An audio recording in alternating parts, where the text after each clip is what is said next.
Dr. Paul, how do I stop arguing with my spouse about the kids? I think I've got some ideas about that.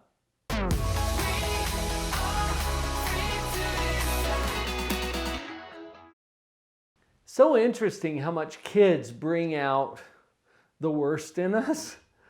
Is that a sad commentary? But it's kind of true too. I've joked with you before about this here on the channel that I used to be this very patient, calm, loving person.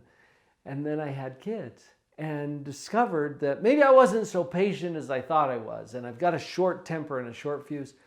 This is common. And one of the things that comes up a lot has to do with the interaction between mom and dad. How those spouses interact, and especially when it comes to how they're going to deal with the kids. Let's take this on in a way that's going to empower you. First of all, you're not as crazy as you feel, and your relationship is not as troubled as it seems. This is simply an artifact of some of the challenges that come up from being a parent. And I see parents all the time who are butting heads, or kids who are able to get their parents fighting about something and then they slip out the back door without being responsible for their own behavior. Rather than creating all this conflict, what if we were able to honor and respect the differences? Now let's talk about that for just a minute, because you are different. And this is good news. This is where the conflict comes from too, because different people have different ideas. And you've noticed that when you get into a conflict with your spouse, it's usually because you have a different idea about what needs to happen, or how we're going to handle this, or what's the right thing to do, or who's right instead of what's right, and that gets destructive. But notice that it comes up from the differences. Anytime you bring two different people together, you're going to have some conflict. But it's differences that make us relevant and interesting to each other. It's differences that make us relevant and interesting to each other. It's differences that give us a reason to have a relationship in the first place. If you were both exactly the same, one of you would be unnecessary, and we could just delete one of your kids' parents. Now, I talk to people all the time who are going through a divorce and they wish they could actually do that.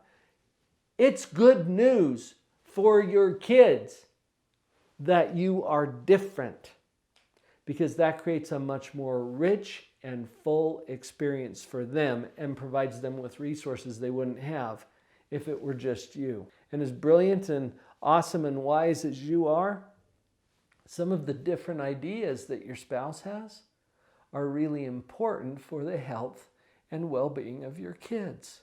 So let's find a way to value the differences and to honor those differences as something that's good. And then I'll give you some skills that you can apply to get past some of the conflicts. Just embrace those differences. A while back, Brett Williams joined me here on the channel. He's the author of the book, You Can Be Right or You Can Be Married.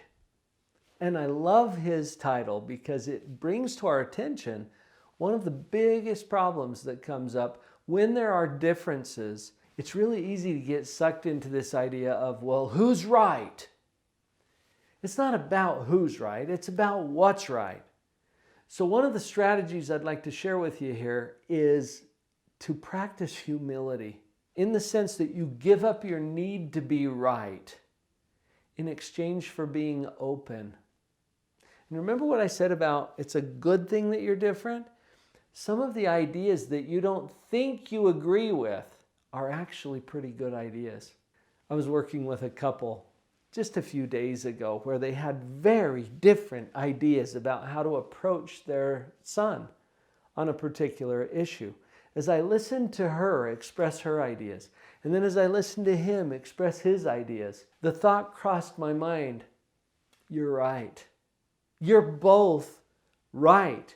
But they were so busy fighting over who was right that they couldn't see that they both were. That leads to one of the strategies that I think is going to help you the most, and that is to get really good at communication.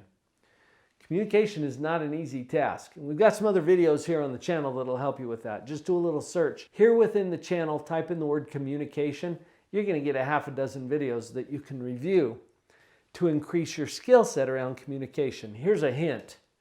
Listen.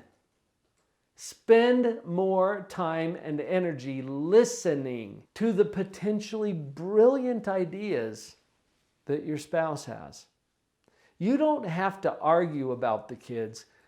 What if you were to collaborate for the kids? Spend some time listening, and you might discover that the ideas you think you disagree with are actually some things that are pretty wise and well thought out.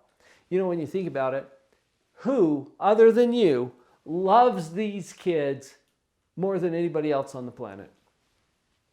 Yeah, it's that person you've been arguing with. So pause long enough to realize, hey, they love my kids no matter what and even if. That's your job too, remember? Love your kids no matter what and even if. Well, my spouse loves my kids more than anybody else on the planet besides me. Remember that. The ideas that they have, the experience that they have, it's different from yours for a reason. And it will be important to tap into that to really do the best job for your kids. That leads me right into the last point that I wanted to make about this.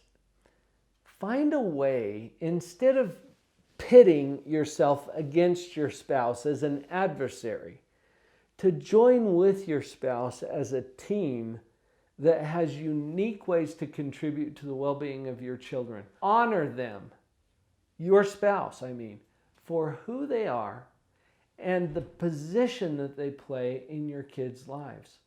This is their parent, and this is a person who loves them. Trust your spouse to love your kids. Trust your spouse to do the right things to the extent that they understand what those things are. When you take that kind of a position, you are less likely to fight. And why would you fight in the first place? Probably the only reason you'd fight is because you're disagreeing about who's right. Forget about that. Let's get off of who's right, back onto what's right, and apply these principles in a way that we can really help our kids. So you ready? You ready to take this on? You've got the knowledge. You might not have the skill set yet. Do what's required to develop that skill set. And if you could use a little coaching on that, let us help you. We've got certified coaches ready to take your call. I want you to go to drpauljenkins.com/breakthrough call. And let's get you hooked up with one of our certified coaches, see what we can do to help you out. And I wished I